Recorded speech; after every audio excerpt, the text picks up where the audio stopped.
Bonjour et bienvenue dans cette vidéo consacrée à l'étude de la structure électronique des atomes polyélectroniques. La résolution de l'équation de Schrödinger pour l'atome d'hydrogène et les ions hydrogénoïdes donne des états stationnaires spécifiés par trois nombres quantiques n, l et m. n égale 1, 2, 3 jusqu'à plus l'infini, nombre quantique principal. L compris entre 0 et n-1, nombre quantique secondaire ou azimutal. M compris entre moins L et plus L, nombre quantique magnétique. Ces trois nombres quantiques doivent obéir aux conditions suivantes. N égale 1, 2, 3 jusqu'à plus l'infini. L est compris entre 0 et n-1. M est compris entre moins L et plus L. Les différentes combinaisons définissent des orbitales atomiques de différentes formes. Les différentes combinaisons sont établies comme suit. Si n égale 1, L sera égal à 0 et M égale 0. On aura la combinaison 1, 0, 0 qui va définir l'orbital 1s qui a une symétrie sphérique. Si n égale 2, L prend les valeurs 0 et 1. Pour L égale 0, M égale 0, on aura la combinaison 2, 0, 0 qui définit l'orbital 2s qui a une symétrie sphérique. Pour L égale 1, M peut prendre les valeurs 1, 0 et moins 1. La combinaison 2, 1, 1 définit l'orbital 2px. La combinaison 2, 1, 0 définit l'orbital 2py. Et la combinaison 2, 1, moins 1 définit l'orbital 2pz. Les trois orbitales p ont la même symétrie mais ils sont orientés dans des directions différentes. Pour n égale 3, L égale 0, M va prendre la valeur 0 et on aura la combinaison 3, 0, 0 qui va définir l'orbital 3s. Pour L égale 1, les valeurs que peut prendre M sont 1, 0 et moins 1, ce qui va définir trois orbitales P. Et pour L égale 2, M peut prendre les valeurs 2, 1, 0, moins 1 et moins 2, ce qui définit 5 orbitales de type D. Les orbitales D, au nombre de 5, sont représentées ici. Ils ont des formes et des orientations différentes.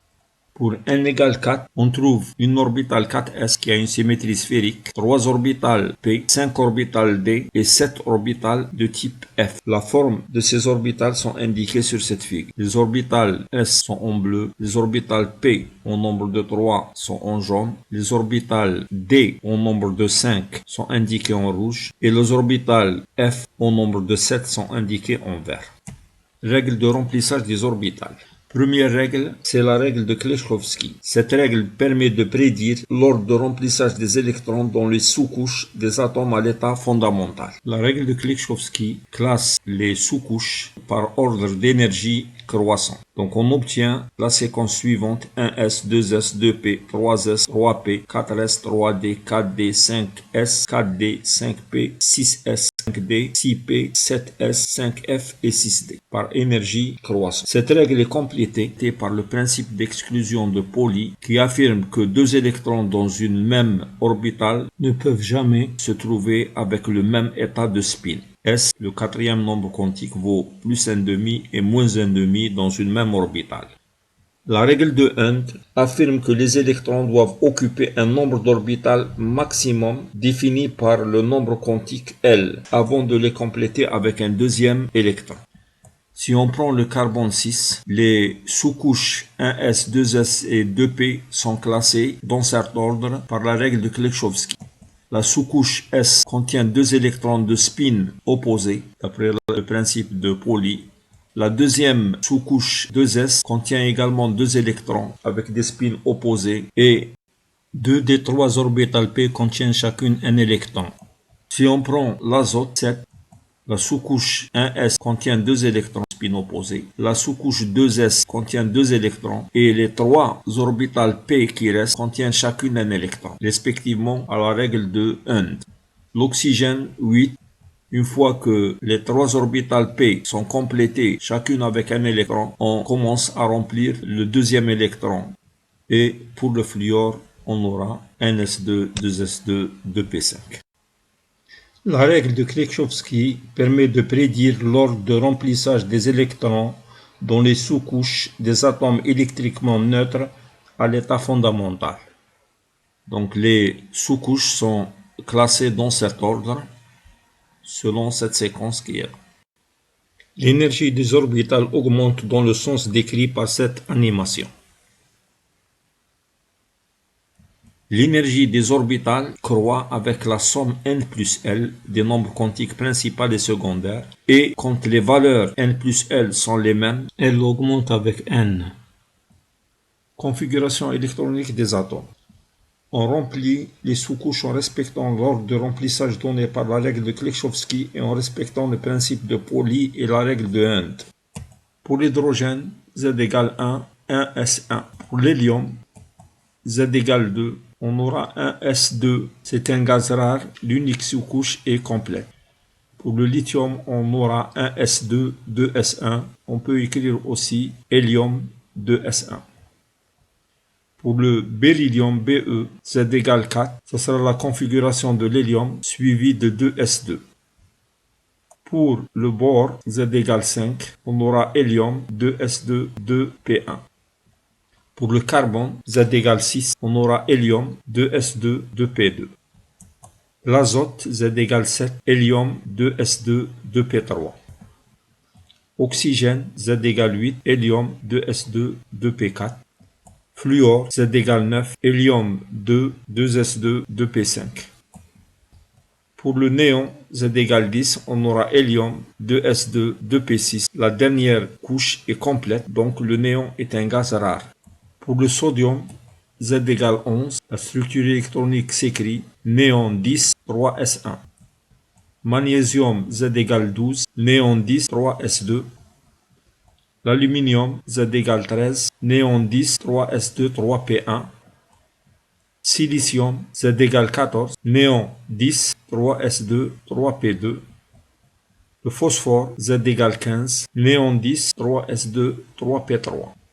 Le soufre, néon 10, 3s2, 3p4. Le chlore aura pour structure néon 10, 3s2, 3p5. L'argon 18 aura pour structure néon suivi de 3s2, 3p6. La dernière couche est saturée, donc l'argon est un gaz rare. Le potassium, K, Z égale 19, sa structure électronique s'écrit argon 18 suivi de 4s1. Calcium, argon 18, 4s2. Scandium, argon 18, 4s2, 3d1. Le titane, argon 18, 4s2, 3d2. Le vanadium, argon 18, 4s2, 3d3. Le chrome s'écrit argon 18, 4s1, 3d5. La configuration du chrome est la suivante, argon 4s1, 3d5 et non argon 4s2, 3d4, comme prévu par la règle de Kleshkovsky. Les 6 électrons se placent de sorte à donner 2 sous-couches à demi remplies. On obtient un nombre de spins parallèles plus grand. Les électrons ont tendance à s'éloigner en minimisant l'énergie potentielle de répulsion entre les électrons. Donc ceci constitue une exception à la règle de Kleshkovsky. Le manganèse 25 s'écrit argon 18, 4s2, 3d5. Le fer, argon 18, 4s2, 3d6.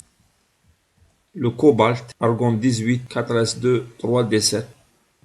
Le nickel, argon 18, 3d8, 4s2.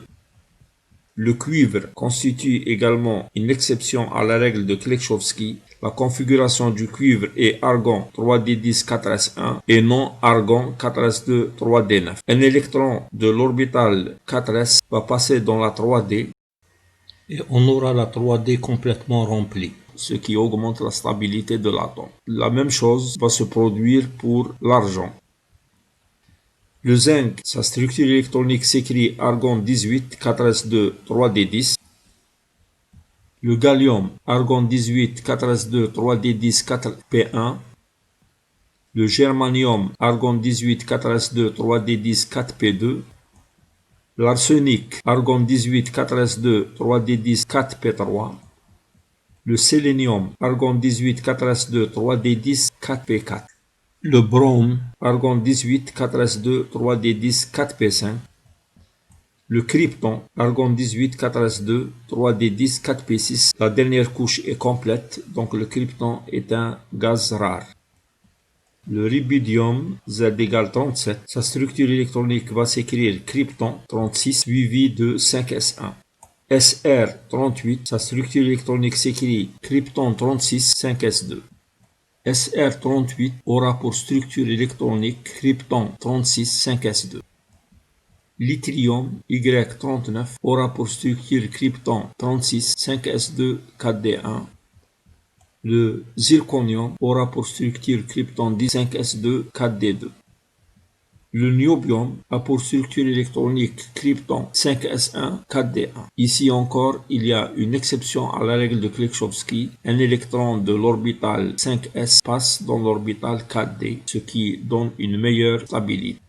Le molybdène ne respecte pas aussi la règle de Klekhovsky. Sa structure est krypton 36 5s1 4d5 pour avoir des sous-couches à demi remplies qui ont une meilleure stabilité. TC43 a pour structure électronique krypton 18 5s2 4d5.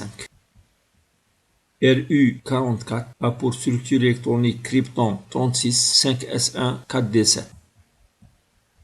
RH fait exception à la règle de Klekhovsky et sa structure s'écrit krypton 36 5s1 4d8. De même, le palladium 46 a pour structure électronique krypton 36 4d10. L'argent 47 a pour structure krypton 36 5s1 4d10. Comme pour le cuivre, un électron passe de la sous-couche S à la sous-couche D pour avoir une sous-couche D complète et acquérir une meilleure stabilité. Le cadmium a pour structure krypton 36 5s2 4d10 et ainsi de suite. Pour le lantane, on a une exception aussi à la règle de Klekhovsky. Ce58, exception à la règle de Klekhovsky, et ainsi de suite. Donc pour tous les atomes qui suivent, ça suit la règle de Klekhovsky, sauf GD64 pour lequel on a 6s2, 4f7, 5d1, et ainsi de suite. Les atomes qui font exception à la règle de Klekhovsky sont certains métaux de transition ainsi que certains lantanites et actinites.